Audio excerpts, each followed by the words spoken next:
अस्सलाम वालेकुम दोस्तों। तो जैसे कल हमने एनालिसिस की थी, सेम उसी पैटर्न को बिटकॉइन फॉलो कर रहा है। ठीक है, तो ये बेसिकली क्या चीज़ें लर्न करनी चाहिए कि जिसकी वजह से हम बिटकॉइन को कैच कर सकें, उसके पंप को या डम को।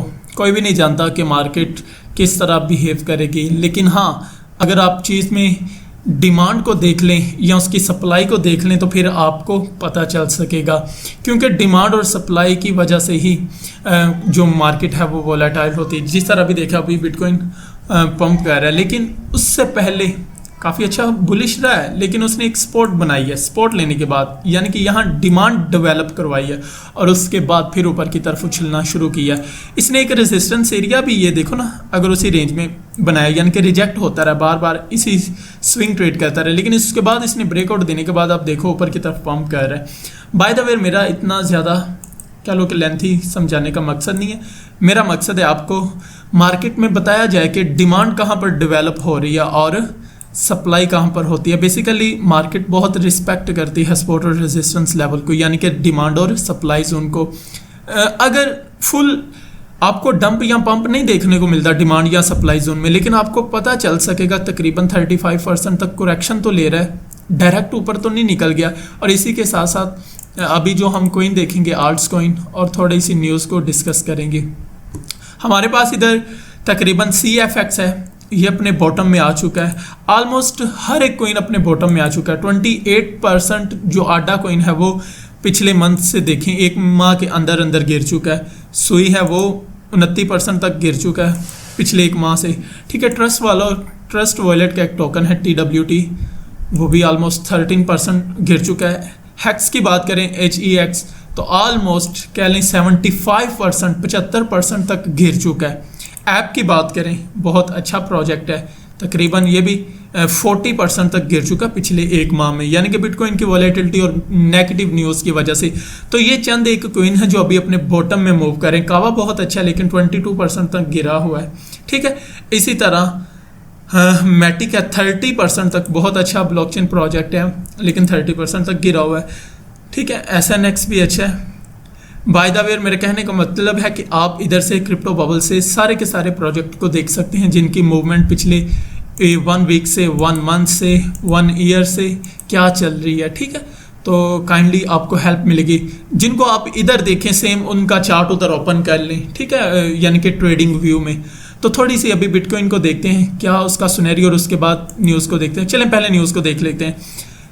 न्यूज़ जो आ रही है वो तो तकरीबन 21 डेट को है। ठीक है, US Fed chair Powell testimony, और उसके बाद 5:30 पे US अनएम्प्लॉयमेंट क्लेम्स है। ये डाटा मार्केट को वॉलेटिलिटी देगा, यानी कि थोड़ी सी करेक्शन होगी।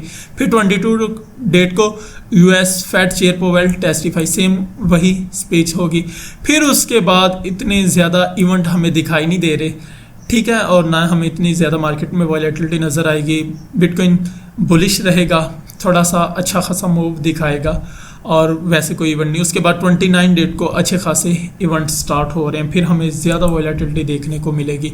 अब हम बिटकॉइन का थोड़ा सा चार्ट देख लेते हैं, ज़्यादा एनालिसिस नहीं करेंगे।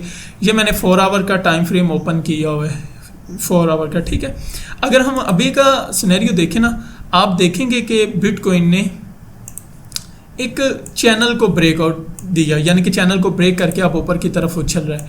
अगर मैं ये एक हाई लेता हूँ और इसको मिलाता हूँ एक अपर हाई के साथ, तो हमारे पास ये एक चैनल्स बन जाएगा। ठीक है, सेम एज इट, मैं एक नीचे की तरफ, एक नीचे वाले लोअर्स को लेता हूँ और फिर उसके बाद एक नीचे वाले लोअर्स को लेता हूँ, जहाँ पर बॉडी क्लोज और मैं उधर मिला देता हूँ। अब देखो बिटकॉइन एक रेंज में मूव कर रहा था, लेकिन ओवरऑल ट्रेंड उसका बेरिश था। मार्केट ऊपर नीचे की तरफ मूव कर रही है। देखें, अब नीचे की तरफ मार्केट ने मूव किया, फिर ऊपर की तरफ उछलता है। मार्केट हमेशा जिस तरह स्नेक चलता है वैसे ही मूव करती है, लेकिन कभी भी पंप डंप, एक कैंडल में कह लो कि ऊपर चलेगी फुल और एक कैंडल में नीचे आएगी, कभी भी ऐसा नहीं होता। अच्छी खासी करेक्शन करके मार्केट चलती है, सपोर्ट और रेजिस्टेंस लेवल को रिस्पेक्ट करके चलती है। अब देखो, फिर नीचे की तरफ, फिर ऊपर, फिर नीचे, फिर ऊपर, अब ब्रेकआउट दे दिया। अब ये वाला जोन एज इसके सपोर्ट के तौर पर काम करेगा, और अब आप देख सकते हैं इधर वो रीटेस्ट करने के बाद फिर ऊपर की तरफ उछल रही है, और क्लासिकल एंट्री भी यही बनती है। ठीक है, ये तो हमने चैनल ब्रेकआउट लगा लिए। अगर हम सपोर्ट एरिया को देखें, मार्केट जहां बार बार सपोर्ट ले रही है, तो वो हमारे पास ये वाला एरिया बन रहा है। ठीक है, तो मैं यहां पर सिंपली एक लेवल्स ड्रा कर दूंगा। ये मैंने इस पॉइंट के ऊपर लेवल्स क्यों लगाया, क्योंकि बार बार मार्केट इस पॉइंट से सहारा ले रही है, सहारा लेने के बाद ऊपर की तरफ उछल रही है। ये देखें, ये सेम एज इट पॉइंट, ये भी उसके आजू बाजू में, ये भी उसके अगल बगल में। तो पता चला कि यहाँ डिमांड बहुत ज़्यादा है, लोग खरीदने के लिए बैठे हैं, तैयार बैठे हैं, और इस वजह से यहाँ जो बायर्स हैं वो मार्केट को ऊपर की तरफ लेके चलते हैं। सेम एज इट अगर मैं रेजिस्टेंस एरिया की बात करूँ, तो ये वाला एरिया जो मोस्ट इंपॉर्टेंट था, जहाँ से मार्केट बार बार रिजेक्ट हो रही थी। ठीक है, सेम वही कंसेप्ट, जिस तरह इधर से सहारा ले रही थी, सेम एज इट जोन क्या है, यहाँ पर रिजेक्शन देखने को मिल रही है। और अगेन जिसका सपोर्ट एरिया बने वो उससे अगला रेजिस्टेंस एरिया में कन्वर्ट हो जाता है। मेरे कहने का मतलब है कि इसकी निस्बत ये रेजिस्टेंस एरिया है, मेरे कहने का मतलब ये वाला सपोर्ट एरिया और ये रेजिस्टेंस एरिया के तौर पर काम कर, लेकिन इससे ऊपर वाला देखेंगे तो ये रेजिस्टेंस बन जाएगी, बल्कि अब ये जो है ये सपोर्ट के तौर पर काम करना शुरू कर देगी। ठीक है, मैं एक और लेवल्स लगाता हूँ, फिर आपको समझ आ जाएगी। चलें, ये वाला एरिया जहाँ से बार बार मार्केट ने रिजेक्शन ली, अब देखो इसके निस्बत ये सपोर्ट एरिया, ये रेजिस्टेंस, अब ये फिर सपोर्ट बन चुकी है, ये रेजिस्टेंस बन चुकी है। तो अगर अब बिटकॉइन हमें रिजेक्ट होता हुआ नजर आएगा तो वो कौन सा एरिया, $27,495 की रेंज में रिजेक्शन देखेंगे आप, थोड़ी सी इसको बैक मिलती है, और इधर मार्केट अगर साथ साथ कंसोलिडेट करती फिर ऊपर की तरफ ब्रेकआउट देती तो फिर अच्छा खासा पंप हमें देखने को मिल सकता है।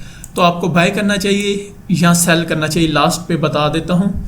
ठीक है, अगर बिटकॉइन इसी रेंज में मूव होना स्टार्ट हो जाता है तो जिस तरफ ब्रेकआउट देगा, और ब्रेकआउट देने के बाद रीटेस्ट एंट्री का वेट करें, रीटेस्ट करने के बाद फिर ऊपर की तरफ उछलता है तो फिर आपका बुलिश होना चाहिए। अब अगर इधर से रिजेक्शन मिलती, मार्केट नीचे की तरफ आ जाती है, ठीक है, नीचे आने के बाद मार्केट थोड़ा सा डाउनवर्ड फॉल दिखाती, अगेन इसी एरिया को रीटेस्ट करती, रीटेस्ट करने के बाद फिर नीचे की तरफ मारती, तो फिर आप सेल की ट्रेड ले सकते हैं। तो न्यूज़ इतनी ज़्यादा नहीं है, कल की तरफ हमें एक स्पेस देखने को मिलेगी, बाकी आपने मार्केट के साथ अटैच रहना है। ठीक है, वॉल्यूम को देखें और रिस्क मैनेज